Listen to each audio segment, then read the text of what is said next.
Bien, ahora sí, él es Miguel Robalino, nuestro primer invitado de la noche, máster en petróleo y en minería. Tiene un posgrado en desarrollo estratégico, empresarial y de comunicación. Es ingeniero comercial y cuenta con un diplomado, consultor internacional y asesor de empresas en petróleo, gas y minería. Ex gerente de Petroecuador, miembro del Instituto de Hidrocarburos, Minas e Industrias, entre otros cargos y funciones. Muy bienvenido, Miguel. Lo dejo con Gabriel Martínez. Muy buenas noches, Miguel. Gracias por acompañarnos. Gabriel, un saludo cordial a la distancia, a usted, a su radioaudiencia y a la ciudad de Guayaquil. Muy bien, Miguel. Ingeniero Robalino, el día 20 de agosto el país va a tomar dos decisiones importantes. La una, un presidente para 1 año y 5 meses, 1 año para 15 meses, precisamente. Pero otra decisión que es de mucho más largo plazo, que va a tener efectos probablemente para un futuro mucho más posterior, que es justamente sobre la explotación o no del campo Yasuní. Y en este sentido, quería preguntarle, muchos de los defensores de la postura de dejar de explotar dicen que lo que se produce en este campo es tan costoso que lo que le queda al Estado no es algo realmente representativo. ¿Es ciertamente esto así o hay ahí una aseveración imprecisa por parte de los grupos que están a favor de parar la producción?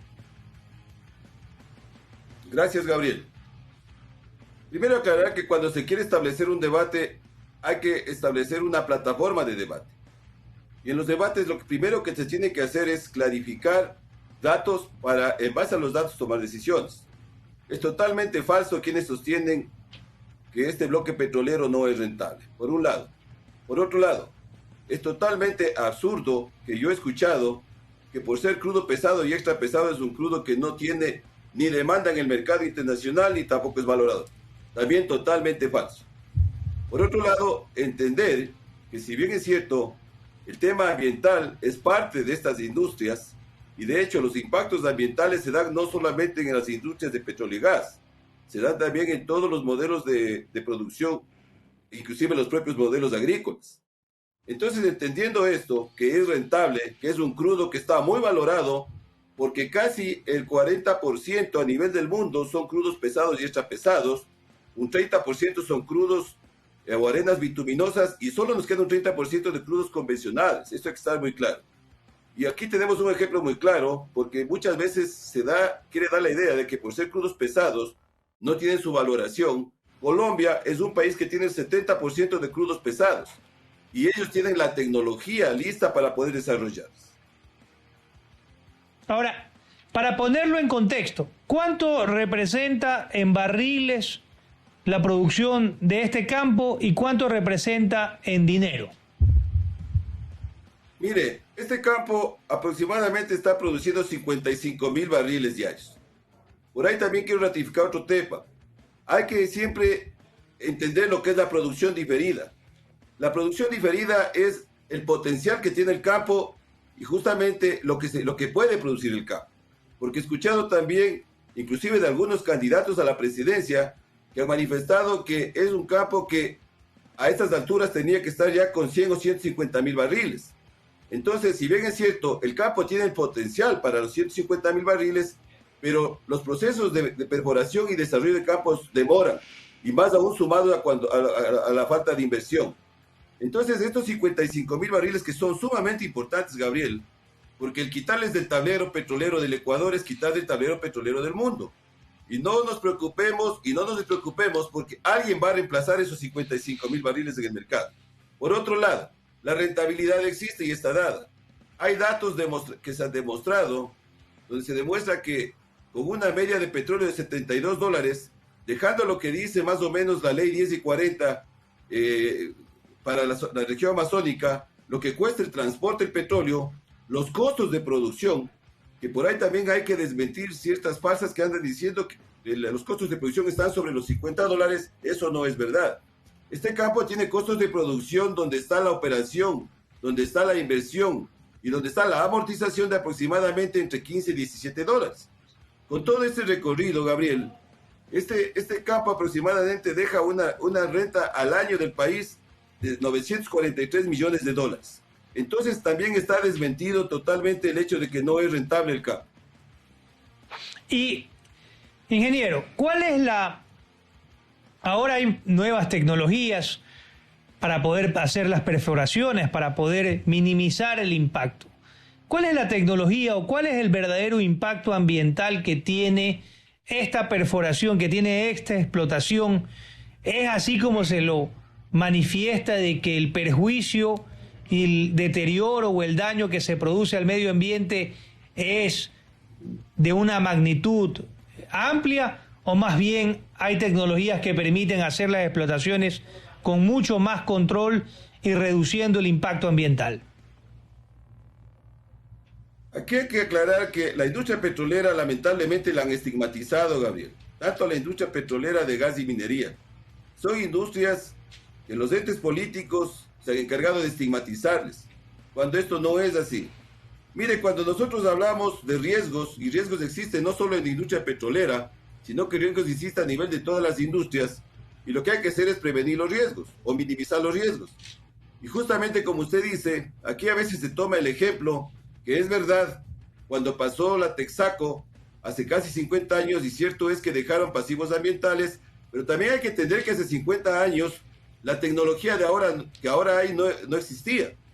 Es decir, estamos en una era, es más, estamos entrando a la segunda era industrial de la inteligencia artificial, y eso hay que entender, y eso debemos de entender, inclusive los grupos ambientalistas tienen que entender.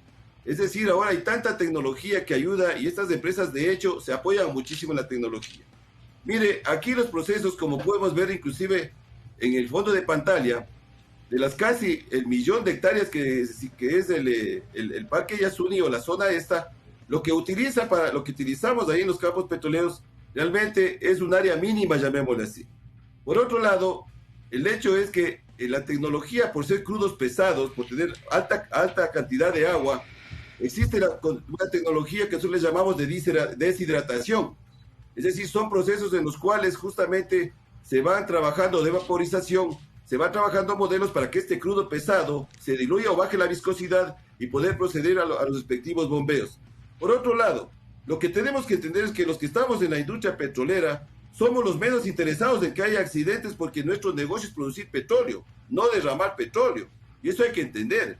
Entonces, esta industria está tan apegada a normativas y certificaciones internacionales que vienen de la mano justamente con ser sostenible y sustentable desde la parte ambiental.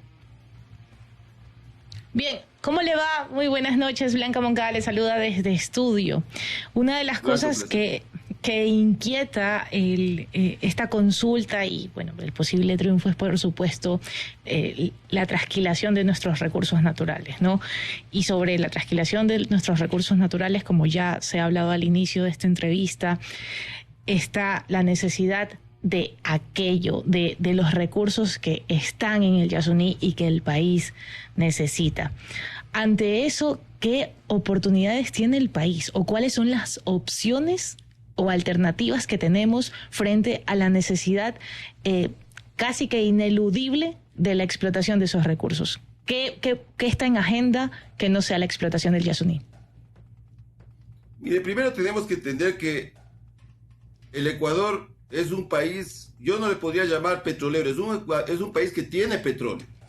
Así como tenemos camarón, tenemos las diferentes industrias, tenemos petróleo. Y por ese motivo, con ese enfoque, justamente tenemos que a esta industria manejarle con la misma consideración y con las mismas ganas, si ese término, de las otras industrias. Con más razón, porque está apoyado muchísimo a la economía del país durante estos 50 años y va a seguir apoyando.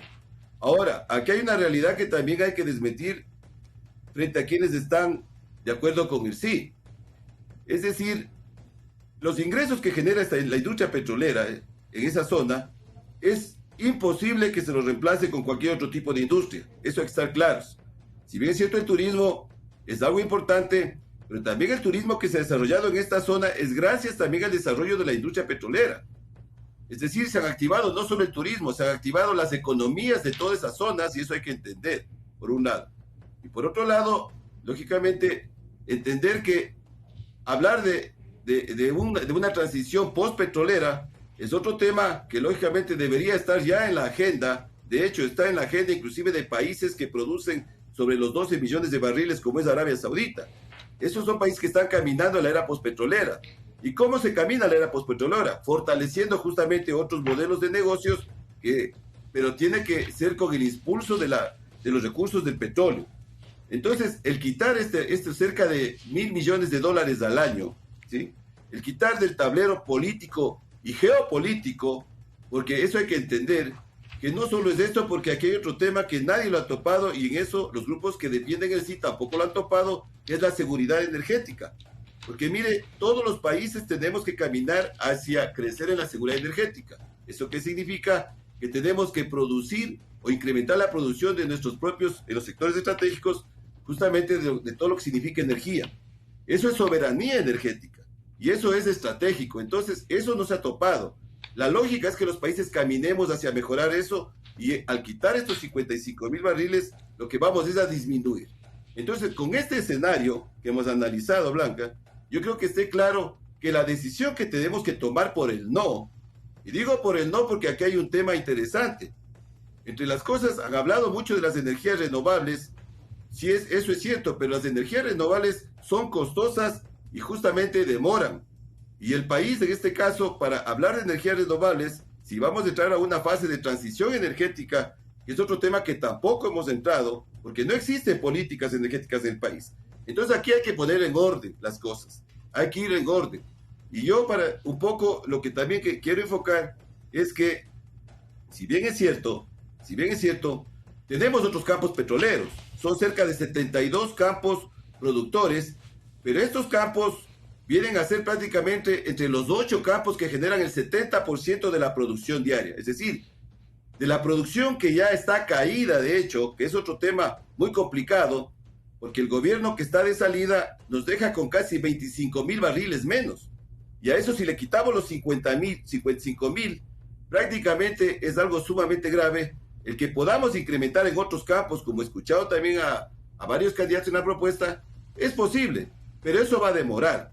O sea, el retirar 55,000 barriles, que se lo haría lamentablemente de un plumazo, para volver a poner nuevamente esos 50,000 barriles en la producción, nos vamos a demorar muchísimos años. Ya, importante, y con esta pregunta que me parece inevitable poder ponerla sobre el tablero. Visitamos Esmeraldas hace poco y como ex gerente de Petroecuador, usted conoce la realidad de esa tierra. Una de las situaciones que se reclaman desde la ciudadanía es precisamente que los recursos del petróleo del país no regresan en aras al pueblo, a la ciudadanía, a la inversión social. Esto también es un tema que hay que poner encima cuando hablamos de una consulta popular que va a explotar nuestro petróleo. ¿Cuál es su lectura de aquello? Los temas comunitarios, mire, estas industrias funcionan de una manera tripartita. El Estado, las petroleras y las comunidades. Y lógicamente, lo lógico es que las comunidades, especialmente los que están en los sectores de mayor impacto, deben crecer conjuntamente con la industria. Ese es otro tema.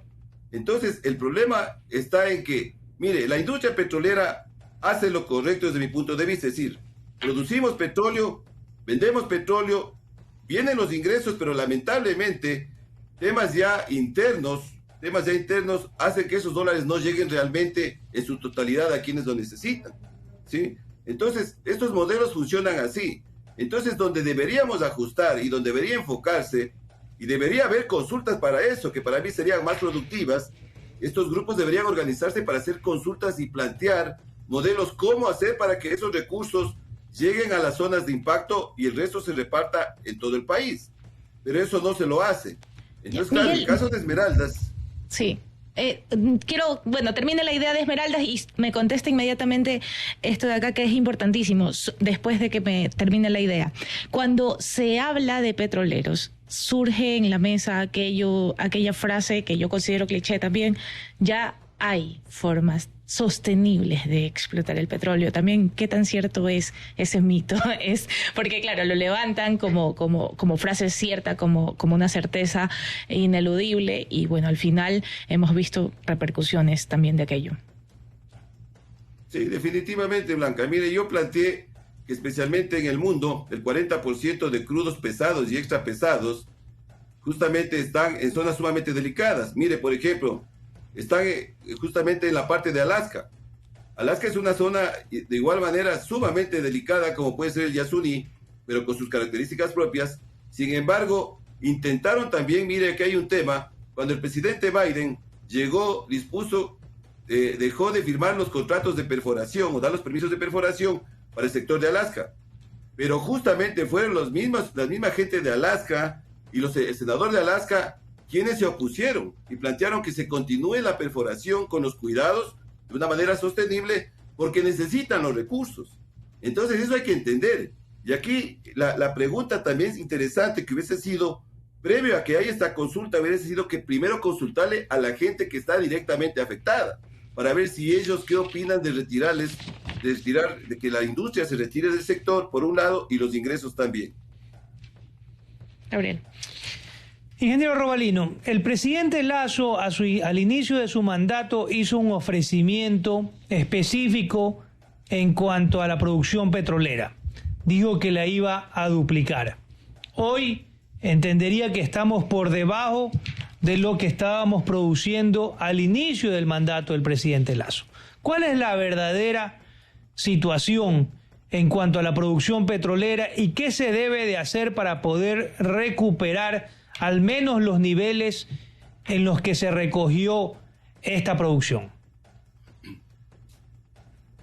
Cuando el gobierno que está saliendo planteó el 1 billón de barriles, yo siempre manifesté que no era imposible, pero era complejo por un lado, y que lo que tenían que enfocarse era en sostener la producción petrolera, porque para sostener la producción petrolera se necesita inversión, y lógicamente llegar con una planificación, que han demostrado que no la tenían.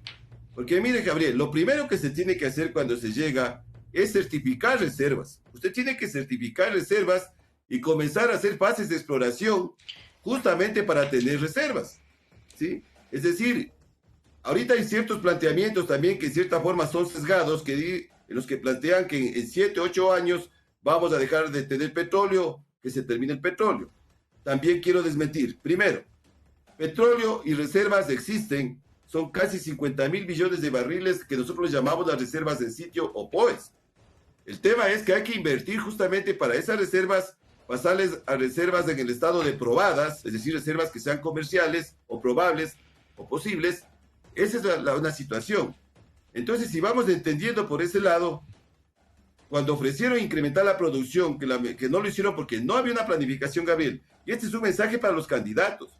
Tienen que tener una planificación seria, coherente y correcta, porque estas son industrias sumamente sensibles. Es decir, si usted no tiene planes estratégicos, Gabriel, el plan estratégico son trimestrales que se aplican día a día. De hecho, todas las industrias en el mundo, todas las grandes empresas petroleras, la Biblia para estas industrias se llama plan estratégico y plan de inversiones. Si usted no llega con eso, téngalo por seguro que cualquier gobierno que llega no va a cumplir. Entonces, justamente, ¿por qué no se cumplió? Porque no tenían planes estratégicos. Porque, por otro lado, se generó a estas industrias a la cabeza, tiene que llegar gente que realmente que sepa y que tenga muchísima ética, Gabriel, y que no vaya a curvas de aprendizaje. Usted no puede poner en riesgo estas industrias tan sensibles en gente que recién va a querer intentar aprender. Eso no se hace. Eso es como prácticamente un suicidio. Por ese lado, lo que yo plantearía, y es verdad, este gobierno recibió con 492,000 barriles, nos deja menos 25,000 barriles, nos deja con un problema serio que no solucionó de los oleoductos de transporte, es decir, en todas las fases nos deja complicados. Nos deja con una fase de industrialización en refinerías que no hizo absolutamente nada, porque hay que entender que esta es una industria que tiene 3 negocios importantes, Gabriel, y los 3 son rentables. Entonces, desde ese punto de vista, es muy lamentable el inventario que nos deja el gobierno saliente dentro de los sectores, no solo petróleo y gas, sino también en minería. Ahora, para finalizar, Miguel, Usted fue gerente de Petroecuador. Esta es una empresa muy cuestionada, varios ex gerentes en el gobierno del presidente Correa, ahora en el gobierno del presidente Moreno también, en el gobierno del presidente Lasso, han tenido problemas con la justicia por actos indebidos, por actos de corrupción. Algunos están enfrentando procesos, otros ya han sido sentenciados y han cumplido incluso condenas. ¿Qué es lo que se debe de hacer en Petroecuador para que no siga convirtiéndose o manteniéndose como una empresa poco transparente, como una empresa ineficiente, que obviamente genera noticias negativas y principalmente de sus gerentes que terminan con algún tipo de conflicto judicial? Lo primero que está a hacer, y eso está en manos de los políticos, Gabriel, es que a la cabeza de estas empresas se ponga gente que realmente no solo cumple el perfil técnico, sino cumple el perfil ético. Es decir, tiene que ser gente que vaya realmente, que no vaya por el concepto de que tal vez el sueldo no les alcanza para los cigarrillos. Porque cuando uno se va a estos cargos, Gabriel, está consciente que en una privada usted puede ganar 4 o 5 veces más. Usted se va por una aspiración de servicio. Es decir, nosotros como ciudadanos en la vida tenemos que hacer realmente algo. Es una construcción cívica que le llamo yo, que hay que hacer y dejar el aporte de la experiencia, el conocimiento que uno tenga. Por otro lado, mire, a la empresa definitivamente los altos índices de corrupción, las injerencias políticas, caídas de la producción y altos índices de endeudamiento caotizan a cualquier empresa. Y no solo le ha pasado a Petroecuador, le ha pasado a muchas empresas, especialmente en la región de América Latina. ¿Qué es lo que hay que hacer? Tenemos empresas que han funcionado, como esta Ecopetrol de Colombia. Son empresas que en el 2003 el presidente Uribe decidió, justamente, y los políticos decidieron, Gabriel, que estas industrias se crean para generar riqueza. Y eso hay que entender. No se crean para generar problemas. Entonces, yo pienso que Petroecuador es una gran empresa desde mi punto de vista, porque de hecho, con toda la problemática que usted la ha detallado, es una empresa que se ha sostenido en cierta forma la producción, si bien cierto se ha caído, pero por falta de inversión, se ha sostenido, es gracias a los técnicos que sí existen en la empresa. Tenemos que confiar en la empresa, y yo estoy seguro, Gabriel, que la empresa, que Petroecuador, es una empresa que, aplicándole un diseño con fases de control, con fases de compliance, apoyados en la tecnología y con un liderazgo. Usted no necesita gerentes, necesita líderes que vayan allá a gerenciar. Y con muchísima ética se la puede sacar adelante. De hecho, ha pasado en años anteriores. Muy bien. Muchas gracias, ingeniero Robalino. Estaremos viendo qué decide el pueblo ecuatoriano acerca del Yasuní y si obviamente hay una reflexión profunda sobre lo que esto va a significar para el futuro del Ecuador. Bien, ingeniero, muchísimas gracias por su compañía y sus luces esta noche. Gracias, un saludo cordial y definitivamente tenemos que votar no, porque ante todo ese no significa ingresos para el país, que es educación, salud, sobre todo. Una buena noche. Gracias. Muy amable.